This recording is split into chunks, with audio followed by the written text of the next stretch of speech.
So hey guys, welcome back to another video. आप सभी का स्वागत है आज की एक नए वीडियो के अंदर। तो दोस्तों, आफ्टर लॉन्ग टाइम मैं आपके लिए एक वीडियो लेकर आ गया हूँ। कम से कम 1.5 महीना हो गया था मैं आपके लिए कोई भी वीडियो लेकर नहीं आया था। ना कि मुझे कोरोना हुआ था, ना कि मेरे को बीमार था। ये इसका मेन रीज़न था मेरे एग्ज़ाम्स, और अब मेरे एग्ज़ाम खत्म हो चुके हैं तो अब मैं आपके लिए रेगुलरली वीडियो लाता रहूँगा। तो दोस्तों, आज मैं एक नई वीडियो लेके आ गया हूँ जिसके अंदर मैं आपको बताऊँगा कि ऐसे कुछ फैक्ट्स के बारे में जो हमें यकीन दिलाते हैं कि एलियंस मतलब एग्जिस्ट करते हैं। तो अगर आपको मेरी वीडियो अच्छी लगी तो लाइक शेयर कमेंट ज़रूर करना, और चैनल को सब्सक्राइब करके नोटिफिकेशन बेल कॉल पे सेट कर देना, क्योंकि मैं आपके लिए स्पेस से रिलेटेड और टेक्नोलॉजी के रिलेटेड ऐसी मस्त और इंटरेस्टिंग वीडियो लेके आता रहता हूँ। मेरा नाम है ईशान और आप देख रहे हैं technical Ishan. So let's get started. तो दोस्तों, ऐसे कई सारी चीज़ें हैं जो हमें यकीन दिलाती हैं कि एलियंस मतलब एग्जिस्ट करते हैं यूनिवर्स में से, जिसमें से पहला है fear nightmares and alien encounter.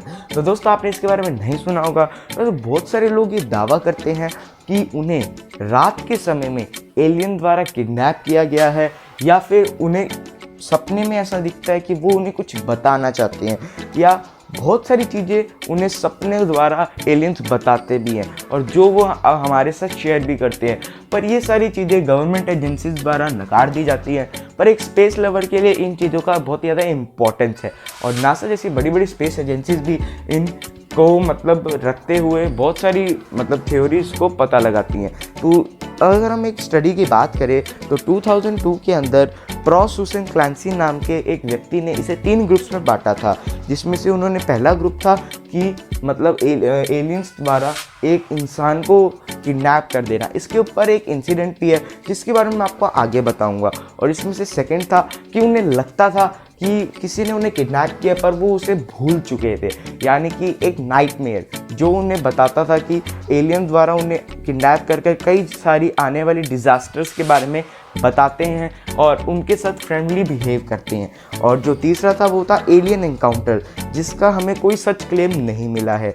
तो दोस्तों, मैं आपको एक इंसिडेंट बताता हूँ जिसके अंदर हमें ये मतलब उस इंसान ने इसे प्रूव किया था कि उसने एलियंस द्वारा उसे किडनैप किया गया है। 16 अक्टूबर 1957 एंटोनियो विलास बॉस नाम के ब्राज़ीलियन फार्मर को साथ एक ऐसा इंसिडेंट हुआ जिसे सुनकर आप हैरान हो जाएंगे। इसके बारे में विकिपीडिया पे ही पूरा आर्टिकल है, अगर आपको वो देखना है तो लिंक मैं डिस्क्रिप्शन बॉक्स में डाल दूंगा। उसके अंदर आप इसे पूरे इंसिडेंट के बारे में पता कर सकते हैं। मैं इसके अंदर आपको एक रफ आइडिया दूंगा जिससे आपको पता लग जाएगा कि उनके साथ क्या हुआ, और इसके ऊपर एक सेपरेट वीडियो भी लाऊंगा जिसके अंदर हम इनके पूरे इंसिडेंट और उनके साथ यूएफओ के अंदर क्या क्या हुआ उस सब के बारे में बात करेंगे। और फर्मी पैराडॉक्स पे भी एक नई वीडियो आने वाली है। तो दोस्तों, वो रात के समय अपने ट्रैक्टर से खेत में काम कर रहे थे और उन्होंने स्पेस के अंदर एक रेड लाइट को देखा, जिसे देखकर वो बहुत ज़्यादा डर गए क्योंकि वो रेड लाइट धीरे धीरे उनके पास आ रही थी। उन्होंने घर जाने का सोचा और अपने ट्रैक्टर को घुमाकर वो घर की तरफ जाने लगे, पर अचानक उनका ट्रैक्टर खराब हो गया और वो पैदल चलना ज़्यादा बेहतर समझा और वो पैदल भागने लगे। पर एलियंस ने उन्हें पकड़ लिया और अपने यूएफओ के अंदर ले गए और उन्हें बहुत सारी चीज़ों के बारे में बताया। उनके साथ बहुत सारा मतलब ऐसे एक्सपेरिमेंट किए जिनके बारे में हम बाद में किसी और वीडियो के अंदर बात करेंगे। पर बहुत सारी लोगों ने इसे नकार दिया कि उन्हें एलियन द्वारा मतलब किडनैप किया गया है, पर बहुत सारे लोगों ने इसे एक मेजर पॉइंट बनाकर इनके ऊपर बहुत सारी रिसर्च भी की। तो दोस्तों, ऐसे कई इंसिडेंट हैं जिससे हमें पता लगता है कि मतलब एलियंस स्पेस के अंदर एग्जिस्ट करते हैं। तो सेकंड नंबर पे आता है फर्मी पैराडॉक्स। तो दोस्तों, फर्मी पैराडॉक्स के बारे में आप सभी को पता भी होगा और कई लोग इसके से अननोन भी होंगे। तो फर्मी पैराडॉक्स हमें सिंपली बस ये कहता है कि अगर हम यूनिवर्स को इनफाइनाइट मानते हैं, जो कि है, अगर हम उसे मानते हैं तो हमें लाइफ एग्जिस्टेंस वाले ऑर्गेनिजम्स को भी इनफाइनाइट मानना होगा। अगर हम एक गैलेक्सी के अंदर एक लाइफ फॉर्म्स को मतलब माने, जैसे कि अगर हम अपने मिल्की वे गैलेक्सी में सिर्फ एक अर्थ के अंदर लाइफ्स की पॉसिबिलिटी वाले जीव मिले, तो हमारे पूरे यूनिवर्स में 1 लाख करोड़ लाइफ पॉसिबिलिटीज़ हो सकती है। हालांकि हम इनमें से एक को भी नहीं ढूंढ पाए हैं, पर ये हमें एक सबूत देती है कि हम पूरे यूनिवर्स में अकेले नहीं हैं। दोस्तों, थर्ड नंबर पे हम आता है एक्सप्लोरेशन। तो दोस्तों जब भी हम कोई भी स्पेस एजेंसी कोई भी प्लैनेट के ऊपर रिसर्च करती है, चाहे वो यूनिवर्स के अंदर कोई भी प्लैनेट हो या हमारे सोलर सिस्टम के अंदर कोई भी प्लैनेट हो, तो उसके अंदर हम अर्थ की जो मेजर पॉसिबिलिटीज़ को ढूंढते हैं, जिसमें से पहला है एयर और दूसरा है एयर का मतलब है ऑक्सीजन और दूसरा है वाटर। तो जैसे कि हमें पता था कि मार्स के अंदर भी हमने वाटर की पॉसिबिलिटी ढूंढी थी, मून के अंदर भी हमने वाटर के कई क्षेत्रों में उनके इसकी डार्कर साइड पे हमने वाटर के पार्टिकल्स का होने का एग्जिस्टेंस बताया था, और कई जगह तो अर्थ से भी ज़्यादा वाटर होने की पॉसिबिलिटी बताई जाती हैं, जैसे कि सैटर्न और जुपिटर के मून एनसेलेडस, टाइटन और भी कई सारे मून्स हैं जिनके ऊपर हम वाटर की पॉसिबिलिटीज़ देख सकते हैं। पर क्या वाटर की पॉसिबिलिटीज़ होना बहुत ज़्यादा इम्पॉर्टेंट है? ऐसा बिल्कुल भी नहीं है। अगर हम अर्थ के बारे में बात करें तो स्टार्टिंग में अर्थ अपने एवोल्यूशन पीरियड में था, जिससे वो इवॉल्व होकर एक ऐसे पीरियड में आया जब ऑर्गेनिज्म डेवलप होना शुरू हुए, जिसमें से पहले यूनिसेलुलर से मल्टीसेलुलर में कन्वर्ट हुए और उसके आगे डेवलप होते गए। तो ऐसे कई, जैसे अगर हम माने मार्स, वीनस, क्या पता ये भी अपने एवोल्यूशन पीरियड में हो और कई करोड़ों साल बाद हमें इसके अंदर भी लाइफ के पॉसिबिलिटीज़ मिले, ऐसा हो सकता है। और दूसरा वाटर और ऑक्सीजन की बात करें तो दोस्तों ऐसा कोई ज़रूरी नहीं है कि हर एक लाइफ फॉर्म को डेवलप होने के लिए वाटर और ऑक्सीजन की ज़रूरत हो। फॉर एन एग्जांपल, अगर हम कोई भी प्लैनेट की बात करें जिसके अंदर हाई अमाउंट में हाइड्रोजन, हीलियम और मीथेन के पार्टिकल्स हैं, तो क्या पता वहाँ की लाइफ फॉर्म्स इन्हीं को सांस लेती हो और इनके ही लिक्विड फॉर्म को एज अ वाटर की तरह पीती हो। हमें तो एलियंस के बारे में ये भी नहीं पता है कि वो क्या इंसानों की तरह होते हैं, क्या उनकी तरह स्केलेटन बोन्स होते हैं, या लिक्विड या गैसियस फॉर्म के अंदर बने होते हैं। हमें एलियंस के बारे में कोई भी, उनके स्ट्रक्चर के बारे में कोई भी नॉलेज नहीं है। तो इसलिए ये कोई ज़रूरी नहीं है कि अगर हम वाटर या फिर एयर, ऑक्सीजन अगर कोई भी प्लैनेट पे एग्जिस्ट करता हो तो लाइफ फॉर्म्स डेवलप होना वहाँ ज़रूरी है। अगर हम अपने अर्थ के बारे में बात करें तो अर्थ पे भी ऐसे कई स्पेशल ऑर्गेनिजम्स हैं जो विदाउट वाटर या ऑक्सीजन के अलाइव रहते हैं, जो ज़िंदा रहते हैं विदाउट ऑक्सीजन और वाटर के। और इसके बारे में एक वीडियो आ रही है जो कि अंदर मैं आपको इन सारी चीज़ों, ऑर्गेनिजम्स के बारे में और इनके बेसिक फंक्शंस के बारे में बताऊंगा। तो उस वीडियो को देखने के लिए हमारे चैनल को सब्सक्राइब करना मत भूलना। तो दोस्तों last but not the least के बारे में हम बात कर लेते हैं, जो कि है एंशिएंट स्ट्रक्चर्स।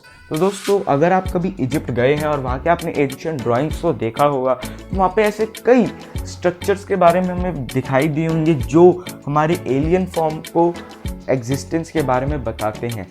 आपने वहाँ पर कई यूएफओस की फ़ोटोज़ ज़रूर देखी होंगी और साथ ही साथ ह्यूमन और एलियंस की अच्छी फ्रेंडशिप की ड्राइंग्स भी आपको वहाँ पर ज़रूर मिलेंगी। और वहाँ का सबसे ज़्यादा मिस्टीरियस चीज़ है वहाँ के पिरामिड्स।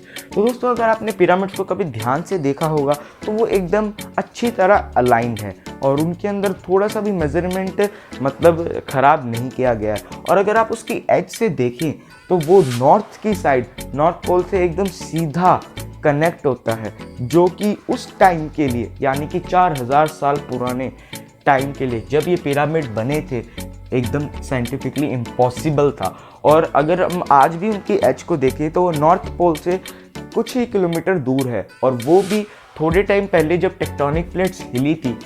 थोड़े टाइम का अभी नहीं, यानी कि 500 to 600 ईयर्स पहले जब टेक्टोनिक प्लेट्स हिली थी और अर्थ का स्ट्रक्चर थोड़ा सा चेंज हुआ था, तब वहाँ के कुछ किलोमीटर्स का डिफरेंस आया था। नहीं तो 4000 साल पहले ये एकदम एक्यूरेटली अलाइन थे, जो कि बहुत ज़्यादा मिस्टीरियस है।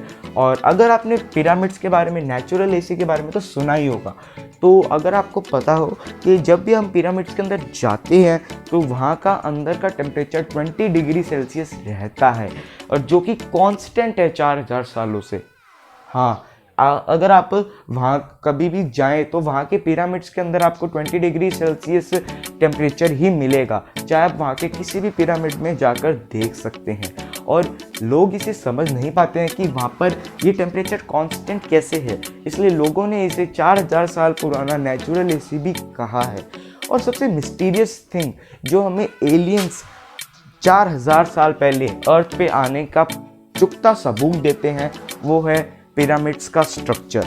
दोस्तों आपने पिरामिड्स के स्ट्रक्चर को देखा ही होगा, वो एकदम एक्यूरेटली अलाइंड होता है और उसका जो एक ब्लॉक होता है वो लाइमस्टोन से बना होता है। वो एक्यूरेट लाइमस्टोन नहीं होता है, पर उसे साइंटिस्ट लाइमस्टोन कहते हैं, क्योंकि साइंटिस्ट अभी तक ये पता नहीं लगा पाए हैं कि वो एक्यूरेट कौन सा मटेरियल है और कौन सा पत्थर है जिससे पिरामिड बना है।